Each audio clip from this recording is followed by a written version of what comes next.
What if I told you that the strongest man in the Bible wasn't defeated by an army, but by a haircut? The story you're about to hear sounds like something out of an action movie, but it's been written in the sacred pages for over 3,000 years.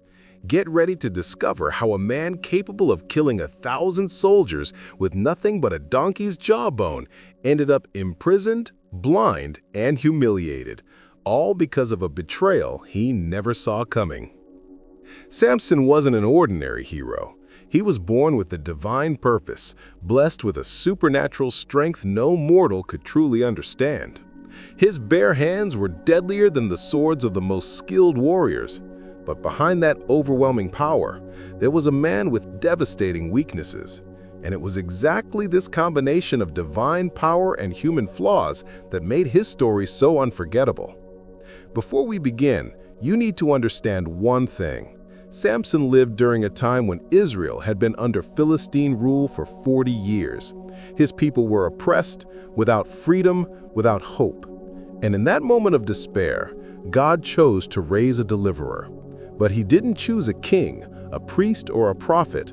He chose a man who would become both the greatest hope and the greatest disappointment of his generation. A story begins in a way few know, with a childless couple who had lost all hope of having children. Manoah and his wife lived in Zorah, a small town in Israel, carrying the silent pain of a womb that could not bring life. But then, something extraordinary happened. One day, while Manoah's wife was alone, an angel of the Lord appeared before her. It wasn't a dream, it wasn't a vision, it was real. And the message he brought would change the fate of an entire nation. You are barren and have never had children, but you will conceive and give birth to a son, the heavenly messenger declared. But there were strict conditions. The child was to be a Nazirite from the womb. This meant that no razor could ever touch his head, he could not drink wine or any fermented beverage, and he had to remain pure according to specific laws. Samson's hair would be the visible symbol of his dedication to God, and also the secret of his supernatural strength. When Manoah learned of the angel's visit, he was both terrified and amazed. He prayed, asking the angel to return and teach them how to raise this special child. And God heard him. The angel returned, confirmed everything, and when Manoah offered a sacrifice, the celestial messenger ascended to heaven in the flames of the altar. In that moment, the couple understood. Their son would not only be a personal blessing, but God's instrument to deliver Israel. The boy was born and was named Samson, which means little son. He grew up under the watchful care of his parents, who zealously guarded the secret of his dedication. But as Samson became a man, something extraordinary began to manifest, a strength that defied all laws of nature. The Bible says that the Spirit of the Lord began to stir him. Imagine a young man discovering he possessed a power no other human had ever known. Samson could do the impossible, and soon all of Israel would witness feats that seemed like legends. The first great test came unexpectedly. Samson was heading down to the town of Timnah when a young, fierce lion appeared roaring in his path. Most men would have fled in terror or been torn apart by the beast's claws. But Samson? The Spirit of the Lord came powerfully upon him, and with his own hands, without any weapon, he tore the lion apart as if it were a mere goat. Here's a fascinating detail that reveals much about Samson's character. He didn't tell anyone what he had done, not his father, not his mother. Why? Perhaps because he was beginning to understand that his power was no ordinary gift, or perhaps because he had already learned that great power attracts great envy. Days later, when he passed the same way again, Samson found something remarkable. Inside the carcass of the lion was a swarm of bees and honey. He gathered the honey with his hands and ate it. This seemingly simple moment would become the source of a riddle that would change his life completely. Samson fell in love with the Philistine woman from Timnah, and against all the advice of his parents, he decided to marry her. It was a controversial and dangerous choice. After all, the Philistines were Israel's oppressors. But the Bible reveals a hidden truth. This was part of the Lord's plan, creating an opportunity to confront the Philistines. During the wedding feast, which lasted 7 days as was customary, Samson posed a challenge to the 30 Philistine companions assigned to attend him, though in reality they were watching him. He presented a riddle based on his secret encounter with the lion.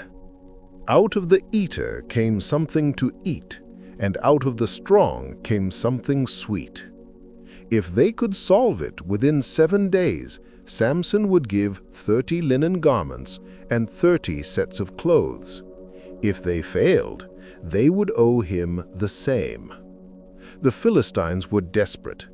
They couldn't decipher the riddle, and the debt would be humiliating and expensive. So they resorted to a cowardly tactic. They threatened Samson's bride. "Persuade your husband to explain the riddle to us, or we will burn you and your father's house." The pressure was deadly, literally. For 7 days, the woman wept and begged Samson to reveal the answer. "You don't love me! You gave a riddle to my people and didn't tell me the answer!" She pleaded, cried, and pressured him without pause. On the 7th day, Samson finally gave in. He told her the secret, and she immediately ran to tell the Philistines. When the men came back with the answer, "What is sweeter than honey? What is stronger than a lion?" Samson realized the betrayal. His response was explosive. "If you hadn't plowed with my heifer, you would not have solved my riddle." What happened next was devastating. The Spirit of the Lord came upon Samson with overwhelming power, but this time it wasn't to protect, it was to execute judgment. He went down to the city of Ashelon and killed 30 Philistine men, took their garments, and paid the wager to those who had solved his riddle. Then, burning with anger, he abandoned his wife and returned to his father's house. But the humiliation didn't end there. When Samson returned sometime later to retrieve his wife, bringing a young goat as a reconciliation gift, he discovered something shocking. Her father had given her to Samson's best friend. "I thought you hated her, so I gave her to your companion," said his father-in-law, offering Samson the younger sister as a replacement. That was the last straw. Samson declared, "This time I will not be guilty if I harm the Philistines." And what he did was both brilliant and terrifying at the same time.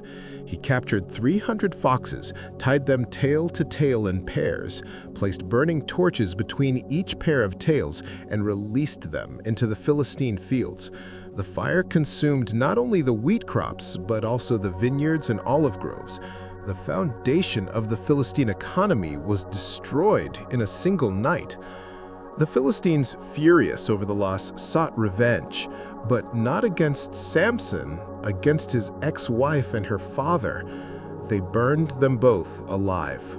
When Samson learned of this, his vengeance became even more brutal. He struck down the Philistines hip and thigh with great slaughter.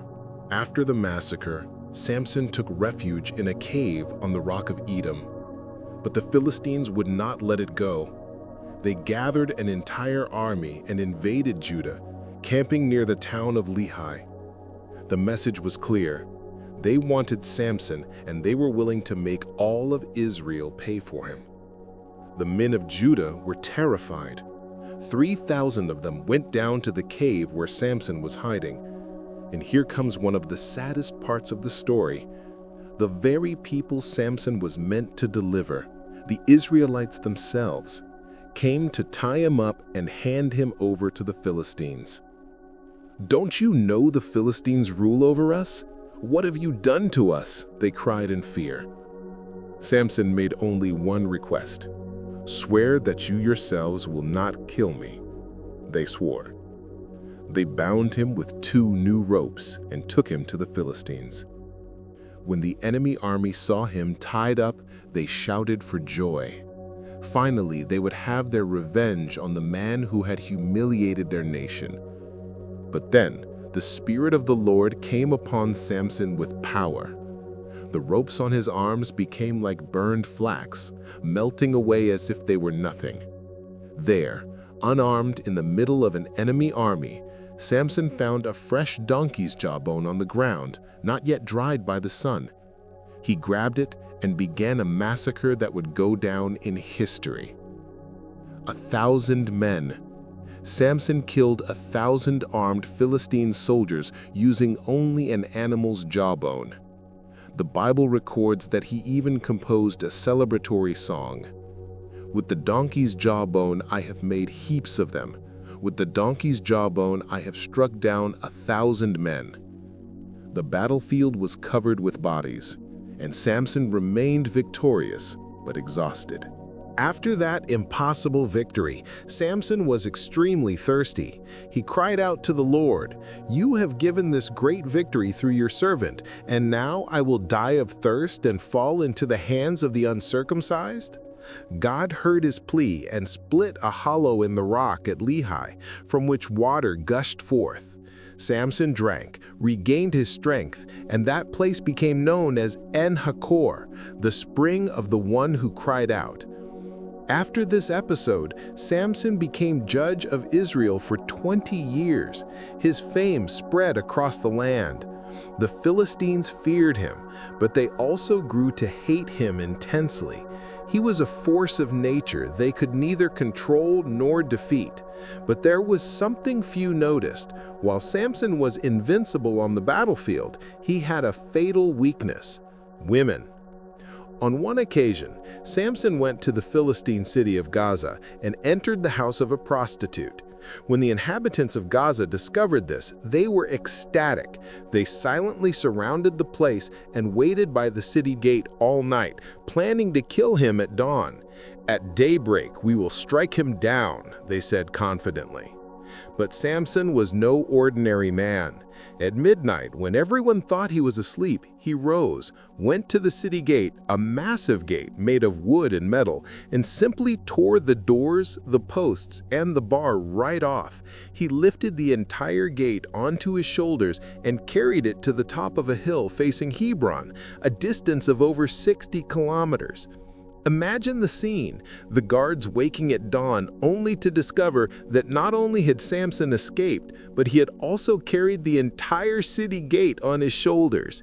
It was a public humiliation for the Philistines, a demonstration that no prison, no ambush could ever hold him. After all these victories, Samson made the most fatal mistake of his life. He fell in love with a woman named Delilah, who lived in the valley of Sorek. And when the Philistine leaders learned of this, they finally saw an opportunity to destroy the man who had terrorized their nation for decades. The 5 Philistine rulers personally approached Delilah with an offer she couldn't refuse. Each promised 1,001 silver coins, a total of 5,500 pieces of silver, an astronomical fortune for the time. Their mission? Discover the secret of Samson's strength. Seduce him and find out the source of his tremendous power so we can control him, bind him, and subjugate him, they instructed. Delilah accepted, beginning a deadly game of seduction and betrayal. She asked Samson, "Tell me, where does your great strength come from? How could you be bound and subdued?" It was an obviously suspicious question, but Samson, blinded by passion, began to play with fire. First lie: "If you tie me with 7 fresh bowstrings that have never dried, I will become as weak as any other man." Delilah obtained the bowstrings, tied him while Philistine men hid in the room, and shouted, "Samson, the Philistines are upon you!" He broke the cords as if they were thread. Second lie: "Tie me with new ropes that have never been used." Delilah tried again. Same result. Samson snapped the ropes with ease. Third lie, weave the 7 locks of my hair into a loom. She did so while he slept, but when she shouted the warning, he woke up and tore everything away. Here's what's disturbing. Samson knew Delilah was trying to betray him. She had attempted to hand him over to the Philistines 3 times, yet he kept returning to her. If you were in Samson's place and knew the person you loved was betraying you, would you have done the same? Comment below. Delilah did not give up. Day after day, she pressured Samson with words, constantly tormenting him. The Bible says that she nagged him day after day, and he was wearied to death from her words. This is a powerful description. The strongest man in the world was being brought down, not by swords, but by manipulative words. Finally, emotionally exhausted, Samson made the most catastrophic decision of his life. He opened his heart completely and revealed the entire secret. No razor has ever been used on my head because I am a Nazirite, dedicated to God from my mother's womb. If my hair were shaved, my strength would leave me, and I would become as weak as any other man. Delilah realized that this time he was telling the truth. She summoned the Philistine rulers. "Come this time, for he has revealed everything to me." They arrived with the promised silver. Then Delilah had Samson lie down in her lap, called a man to shave the 7 locks of his hair, and began to subdue him. Samson's strength left him. Once again she shouted, "Samson, the Philistines are upon you." He awoke, thinking, "I will escape as I did before." But here comes the most tragic phrase of the entire story. But he did not know that the Lord had departed from him. Samson tried to use his strength, but it was no longer there. The Philistines immediately captured him. What they did next was both brutal and symbolic. They gouged out his eyes. The man who had failed to see the betrayals around him was now literally blind. They chained him and took him to Gaza, the same city from which he had once carried the city gate on his shoulders. They bound him with bronze chains and forced him to grind grain in prison, a task normally done by animals.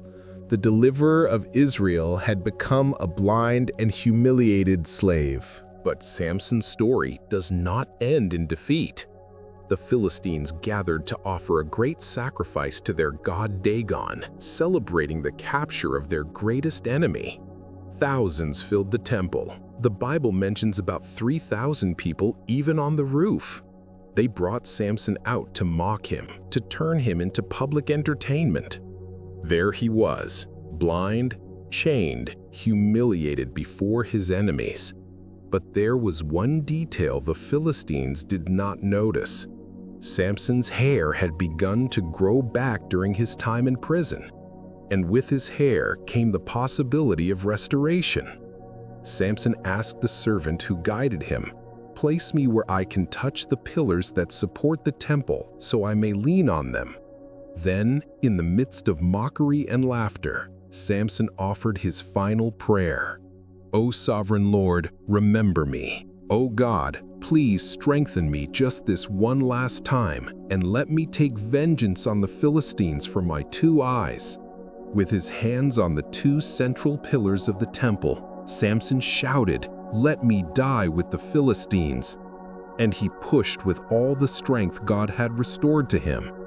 The pillars gave way, the roof collapsed, and the entire temple crumbled on everyone inside. The Bible records that Samson killed more enemies in his death than during his entire life. This was the story of Samson, the strongest man to ever walk the earth. And even though he was captured and blind, God did not abandon him. This shows us that even when we go against God's will, He still forgives and restores us regardless of our mistakes. Just as Samson had a second chance at the end, so do you. If you enjoyed this video, leave a like, subscribe to the channel, and check out the video currently on the screen. See you in the next video.